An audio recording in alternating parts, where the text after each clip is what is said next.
as usual. Thank you all for joining today. Um, Move Beyond the Block. So glad to have you with me. Um, I've just been in a real, this is something new. I am recording my podcast to video, or I guess I should say I'm recording this video and then we'll download it as a podcast. Um, so much that I wanted to get off of my heart, so much that I felt needs to be said. This is the week of today's date, actually April 15th. And it's been a very intense week, a very American week, an all American week, actually. And while I began this week feeling very numb, I began this week feeling on the verge of a very destructive rage. Um, I was so grateful that my normal therapy sessions happened on Tuesday, so closer to the beginning of the week, which was very helpful with what transpired this week. If you don't know, um, earlier the week of April 13th, a young man, Dante Wright, was murdered by police in Minnesota, Minneapolis, Minnesota, in the same vicinity of where Derek Chauvin is now on trial for murdering George Floyd by holding his knee onto his neck for 8 minutes and 46 seconds back in 2020. And that precipitated just a global uprising for human rights, for Black lives, followed, before that, Breonna Taylor murdered in her sleep, in her home, in her bed. Ahmaud Arbery chased down, murdered. I could list name after name after name. Jacob Blake shot in the back multiple times at close range. All of this over and over and over again. We can't even begin to list all of the names. It feels like, back when the lynching was happening in the 1800s, in the early 1900s. It feels like when bodies were left hanging in trees, and now they're just left in video cameras by police. There are no white robes anymore. You don't see those, but those robes never went away. And we're seeing how badges hide. People hide behind badges like they used to hide behind robes. And that may seem like an extreme statement, but we have seen nothing but that is the truth. That's what's been demonstrated. That's what's been illustrated, and we can't deny that. And so it's not a good space to be. I looked at the case of Dante Wright, and that really, really pulled at my spirit. It really cracked my heart because I remember I haven't watched the video of him, but I watched his mother. And I remember my son 2 years ago getting a phone call around 10:30 at night. He left out to pick his sister up from work. And I get a call, and my son's voice, I've never heard this sound in my son's voice. He had been surrounded by, I think he said 3 police cars, Chicago police cars, over 6 officers with their lights and hands on their guns surrounding his car. And just as quickly as they did that to him, they vanished. The feeling of me jumping out of my bed, trying to get to my son as fast as I could. I'll never forget that. And my son made it home. But I don't know how many times and how many nights I lay afraid when he walks out the door of what his encounter with a police officer could be, knowing that there will be an encounter with the police. How it winds up is anybody's guess, because just driving, stopped for fictitious things like not having a license plate, lighting your license plate, fictitious lies about running lights or running stop signs, fictitious lights about your lights being out, just all kinds of craziness. And then having people leave their cars, which is illegal, right? It's just so much as a Black woman, as a Black mother, that just this week has been a week that has left me feeling on the brink of a very dangerous rage. And so I'd been looking forward to speaking with my therapist. I've been looking forward to processing how I felt, because I felt like I could not look at anything. I couldn't open my eyes. I just wanted to act like an ostrich and put my head in the sand. I did not want to look at what was happening in this world, because I felt as if I really were on the verge of a dangerous rage. I recall that feeling and having that feeling. I have had that feeling brewing since Philando Castile was murdered and Alton Sterling was murdered back within days. And then they were murdered within months of Eric Gardner. So all of this stuff has just been compounding. And finally, for the first time, I sought out therapy, right? As a 45th birthday gift to myself for my 45th birthday, I started therapy. And what took me there was this feeling that I'd had. And though the feeling had dissipated a little, and though I've learned to really understand that it's this rage that I'm feeling, if I weren't feeling it, I would be insane, right? There's no way to not feel it. Living in this country, there's no way to not feel rage as a Black person. The gift for us is that we don't act on it. The gift to the world is that we don't act on it, or we don't act on it in ways that will self-destruct, And so I told my therapist, like, that feeling that I had when I came to you for the first time is back, and I don't know. And so her words to me really helped me come back to myself and really helped me to remember. And she said to me, and this is what I'm telling y'all, I want everybody to understand, like, listen, your therapist, listen, you have got to have the right therapist. Make sure your therapist is strictly aligned to you. And I mean that in the deepest way. Make sure that there's a connection. Make sure that they are of the same belief and values as you have. Because my therapist was like, listen, you better have a moment with the ancestors and do everything that the ancestors did. Do what they did. And remember who you are. Remember that power.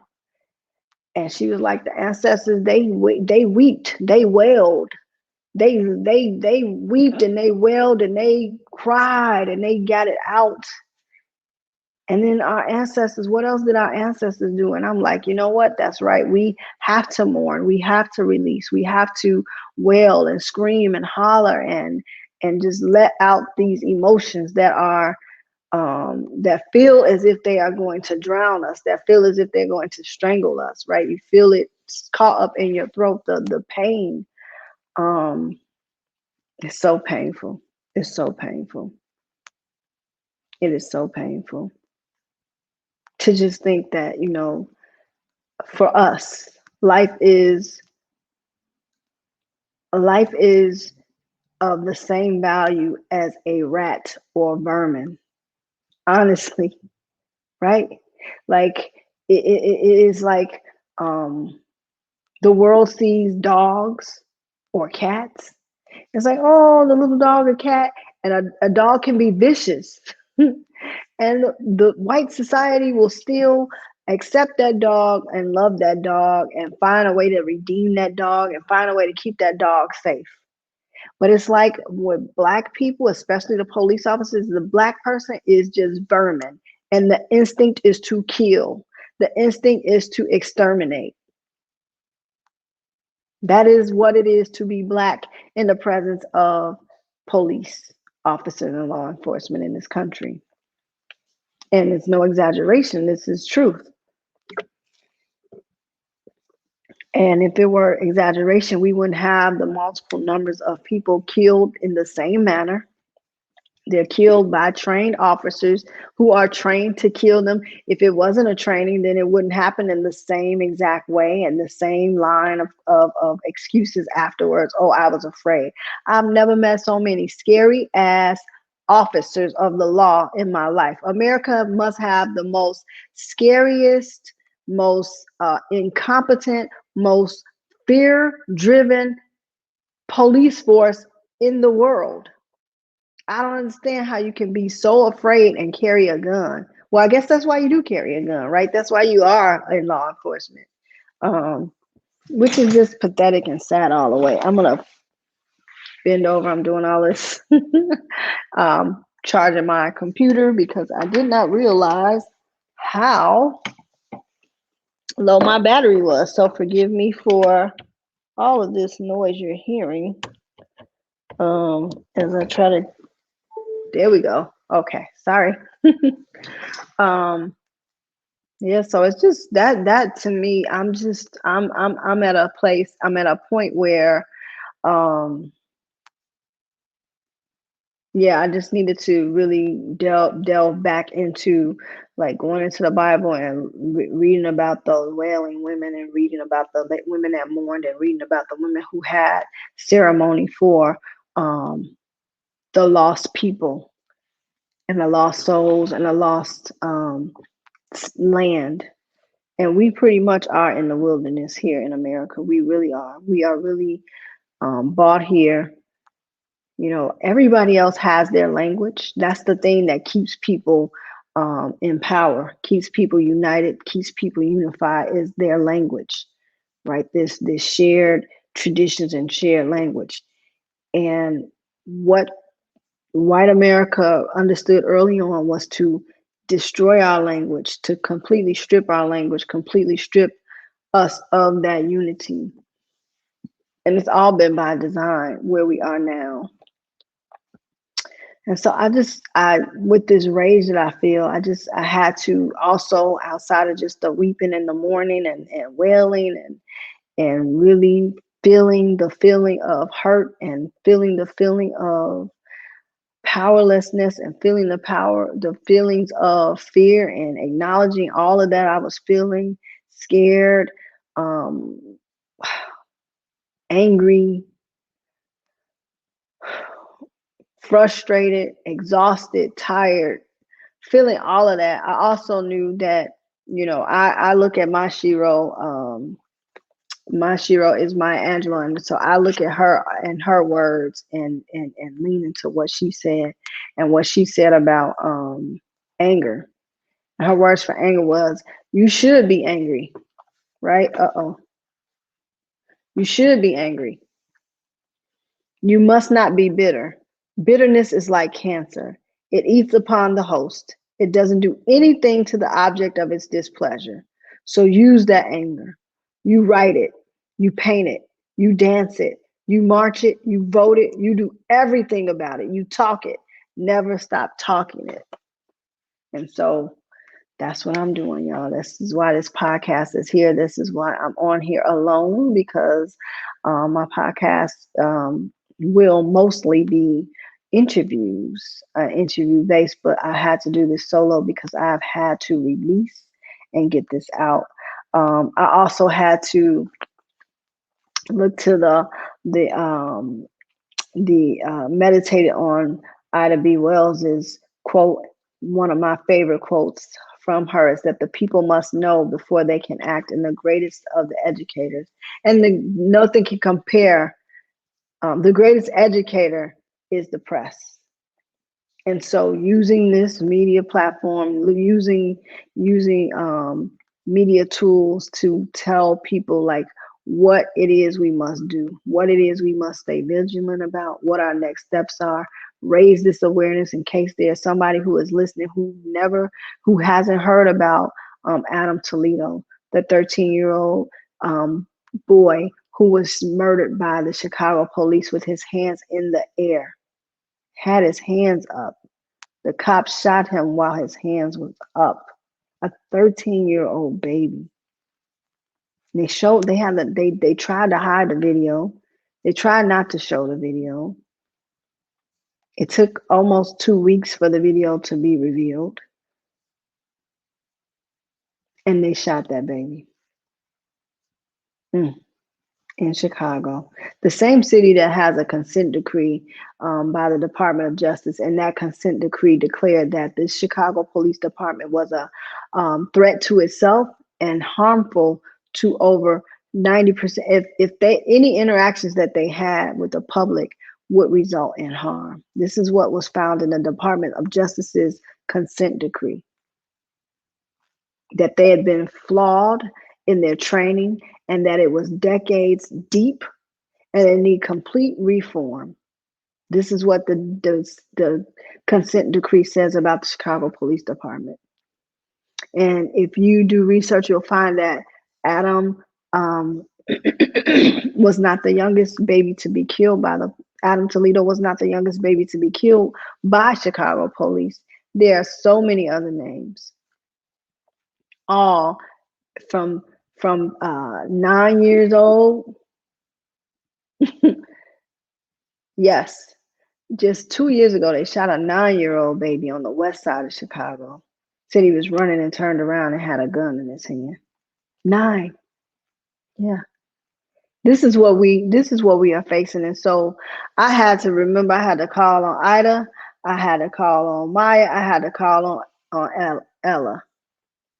And Ella Baker said, we who believe in freedom cannot rest. As long as Black men and Black women are being killed in these streets by white supremacy, we who believe in freedom cannot rest. And so with that, that is my energy is remembering those words from those powerful sheroes of mine and reminding myself that my pen and my voice are my weapon, that my pen and my voice are also my peace and my protection.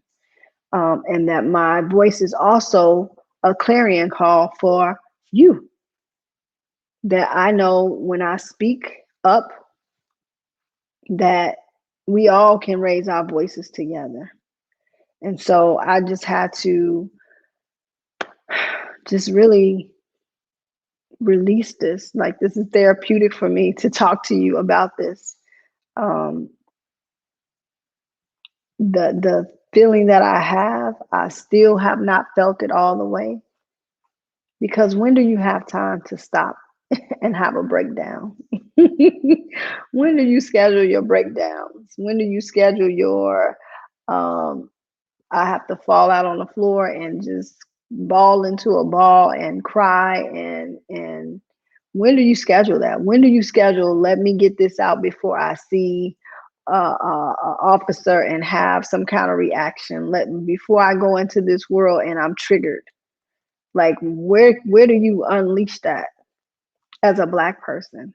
There's no no appointment you can make on the schedule to say, oh world, let me be for an hour, let me be for a day, let me be for a week, because this pain, this dis-ease that this country, this virus that's infected me, because of all the hate in this country, because of the systematic hate, the systemic injustice, the systemic trauma that I have to endure every single day of my Black ass life. How do you have a time to say that I can't do this today? I need to just be today. I need to just be by myself today. I need to be in my space, in my head today, right? There's no time. America doesn't understand that, because the next day, America is back to what it is, making money, protecting businesses, And then,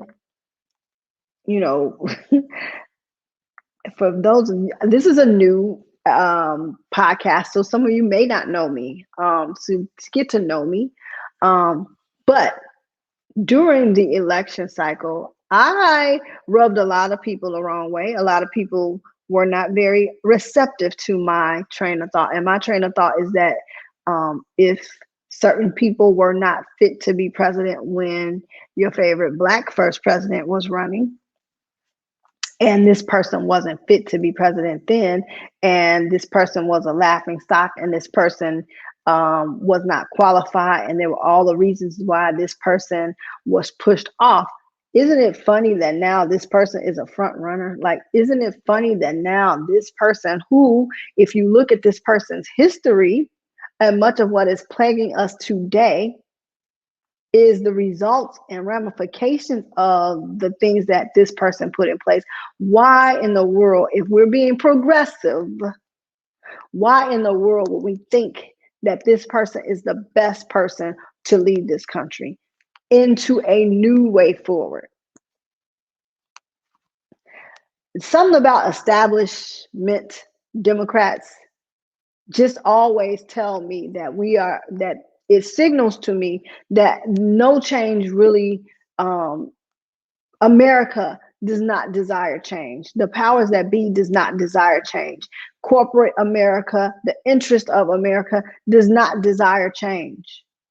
And that when it's all said and done, the same dollars, the same system, that same wheel that turns is all for the same cause. The corporate dollars are going to each person equally, no matter what side of the aisle they sit on, no matter what it is. It's all funded by the same thing. And if you're loyal to what you're funded by, right? So to hear after Black folks pushed for everybody to vote for Biden and vote for, this whole ticket, everybody pushed for this, and to have this man that everybody pushed for come out and say that, oh, murdering a Black person is wrong, but destroying property will not be tolerated.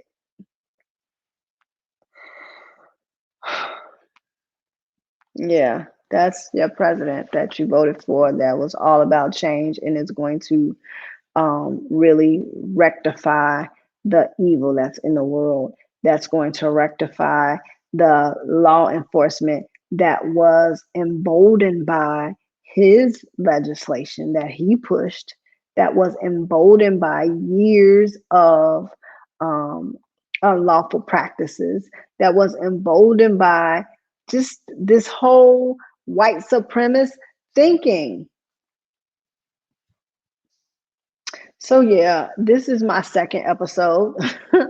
I'm not going to keep talking long because I'm by myself, and I will just ramble at this point. But I do want you all to, one thing that, as Ida said, the people must know before they can act. What I do want you to know about is HB 41 that is passed out of the Florida House, and that is to make protests illegal and to arrest those and charge those who protest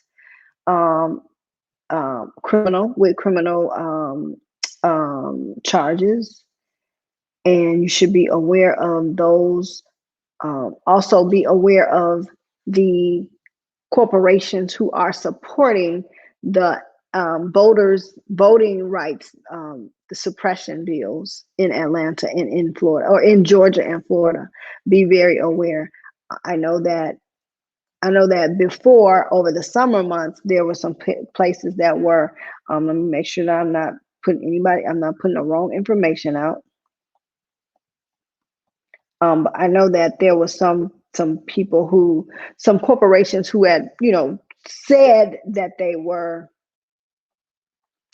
all about, Black Lives Matter, and they did the whole blackout with the profile, and they made these statements, right? But here they are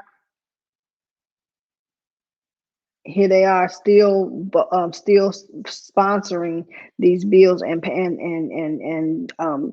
donating and contributing to these legislators who are for it. So one of those companies, like Coca-Cola, said they were against it, but they have not come out and said that directly. Burger King has not come out and said it directly, so we need them to act on it. But here are the companies that I want you all to be very aware of, who are I'm sorry, bear with me, because I just like to have my facts together. And of course, if you are listening, then you can't really, so that's not really. If you're listening, then you don't know what I'm doing. So I apologize. This is so not good, but I just want to make sure I'm getting the correct information. I don't want to mislead anybody in what I'm about to say to you. I do want you to also know that Simon and Schuster Publishing Company has given a publishing deal to one of the police officers who murdered Breonna Taylor in her sleep. What the hell does he have to write about? And why the hell are they giving him a publishing deal? So I will not be reading any books that Simon and Schuster has published. I'm sorry. I'm not sorry, actually, because there has to come a time when we say that that's it. When we say nope. When we have said we're not tolerating this. This is not a part of. This is not going to be business as usual. We've got to say that. Here's some other companies that's supporting these voter suppression bills. They're contributing to these voter suppression bills. AT&T, and this, my source is, let me tell you my source. It's called Cheddar News. Okay, and AT&T, Altria, Philip Morris, Comcast, and NBC Universal. So that means This Is Us. My beloved This Is Us. That means that they will not be watched. United Health Group, Walmart, State Farm, Pfizer, the same ones who giving you these vaccinations, Pfizer, BNSF Railway Company, Farmers Insurance, and Koch Industries. Well, we know Koch Industries has been and we know the history of the Koch brothers and Koch Industries. So we already know what they've been doing. And I probably saying it wrong, but KOCH. We know what those brothers been up to forever, even under Bush. So we know they're going to always be somewhere where there's some shenanigans and some foolishness and some oppression of some type. But AT&T, Comcast, NBC, Walmart, State Farm, Pfizer, I strongly suggest that we all really be serious. There's nothing in America that is respected more than money. It's sad. It is the sad truth. But there's nothing more respected in America than money. And so we need to understand that our dollars are powerful, are our power. And we need to withhold them. And so also we need to understand, I know a lot of people like, running around with these chucks and pearls on, and a whole lot of people were excited about this election and how historic it was. Well, where's the history now? What's the history being made? What laws are still being passed? Because again, I will say that this person, whoever runs this country, whoever sits in that seat, whoever occupies that White House, has the interest of this country, and this country's interests are born of and continue to be in protection of white power structure. Plain and simple. Plain and simple. That's what it is. And nobody's going to come along and dismantle it. There are people who will never allow it to be dismantled. Not easily. For God's sake, you had insurrectionists storm the White House, storm the Capitol. They stormed the Capitol. For God's sake, what does that tell you? With impunity, what does that tell you? I think that we should be very very clear that we are at war. We are at war. And I'm just going to say this. You cannot, in Chicago, right? I don't know other places, but I can tell you about Chicago, which is one of the most segregated cities in this country. Can you believe that? But what I can tell you about Chicago is in our segregated neighborhoods that no black man, I don't even care if it's a police officer, no black man, no black person can go into neighborhoods like Mount Greenwood, neighborhoods like Beverly, Evergreen Park, neighborhoods like Bridgeport. There's no way that a black officer, a black man, but especially a black officer, could go in and kill a child and make it out. It would not happen. It would not happen. They wouldn't get cover. They wouldn't have the police union coming out on their behalf. I can almost bet you my life with that. It wouldn't happen. And so what we should understand is that should be the same for our communities. Nobody should be able to come in our communities and murder and leave our communities. If they come in and do harm, they should not go home. If they come into our communities and harm us and murder us, they should not go home. Now, I don't understand how it's clear that someone has killed someone. If you or I killed someone, as soon as we were found that we did it, as soon as, even if we were just a suspect, we would be booked right there. We would not go home. We would be arrested on the spot and taken into jail for questioning, handcuffed and all. And I'm not understanding why is it that. And if a doctor did something knowingly to murder somebody on their table, that wouldn't just get a pass. Like, oh, so I'm so sorry that you killed this person. That would not happen. There's no other job, no other occupation where you can just willy-nilly kill people. And so we have to come to a collective agreement. Yes, a collective agreement about what happens when you harm one of ours in our community. And it's so dangerous because what white supremacy has done by design, once it stripped us of our language, which then divided us, when it stripped us of our coding, to even though we so damn dope and so brilliant, they couldn't take it because our drums and everything else that we still creating that they still can't get with.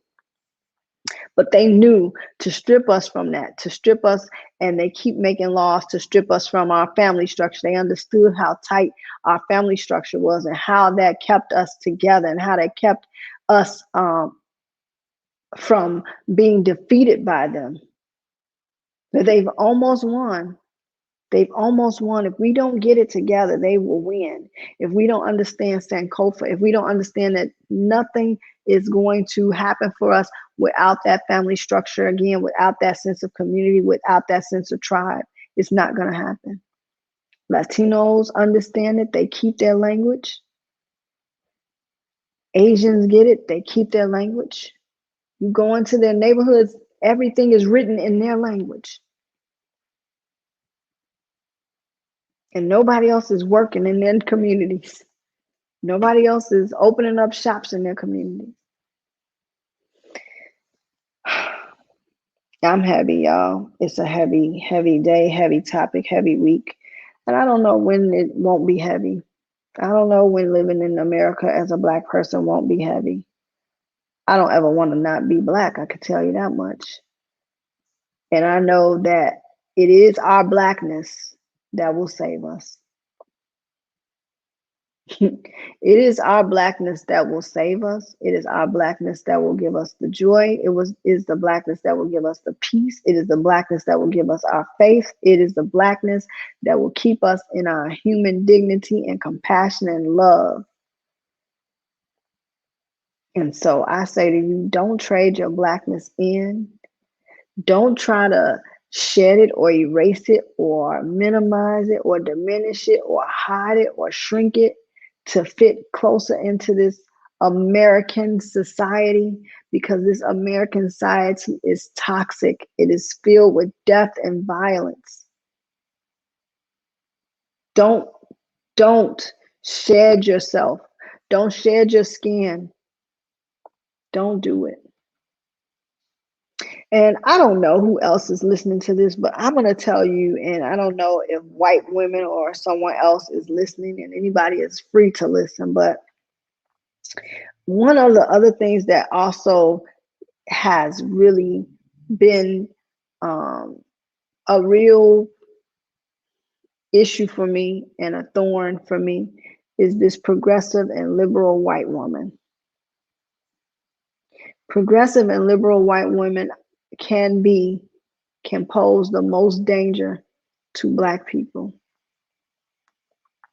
And the sad part is that they really don't see it. They don't even get it. The things that they say, the nerve of the things that they say. And this whole idea of once you see yourself as an ally of Black people, that you can now swallow and become a victim and wallow in this victimhood. And you still don't know. Your idea of your sense of oppression as a woman is still nowhere near. It's nowhere near what we are experiencing. And it's just funny to me. They take on this shroud of being these revolutionary victims and survivors, and they lump themselves into this whole. Oh, it's sickening. It's so damn sickening. It's so sickening. And it's really hard to come by the genuine ones. It's really hard to discern the genuine ones. Because even when you get close up on the ones who think or you think they are genuine, even when you get real close up on them, they just can't help themselves. They can't help themselves. And so I, again, have to go back to my faith and what I believe and what I truly believe, even when I get beyond all of this worldly, unfortunate hatred and just this human mess, the human bullshit. When I get beyond it, I know that spirit really does know no color. Spirit is not evil or good. Spirit just is. And it's humans who are evil and good. And it's humans who are racist. And it's humans who are ignorant. And it's humans who teach hate and learn hate.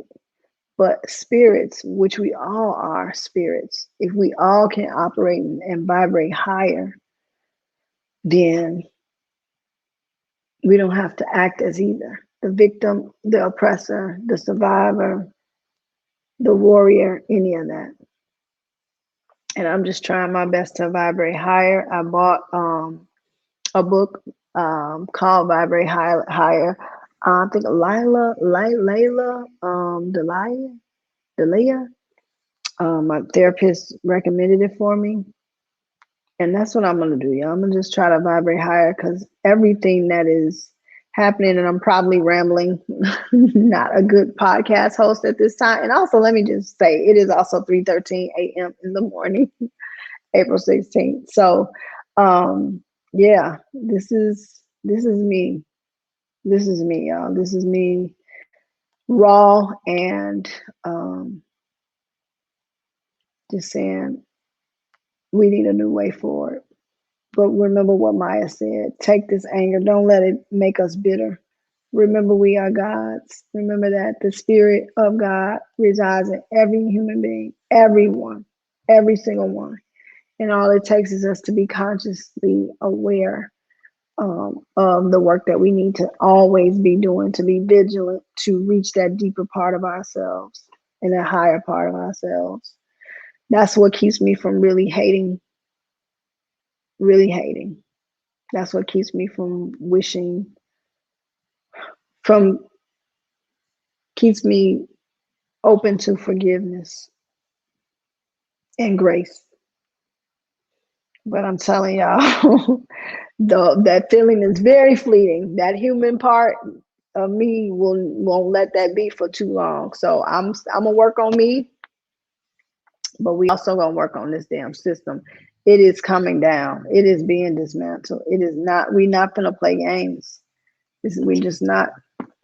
And so, yeah, y'all. I'm gonna say good night, and I want to say thank you all for joining me. And this, like I said, is going to be, it's on YouTube as you're watching this from YouTube or Facebook.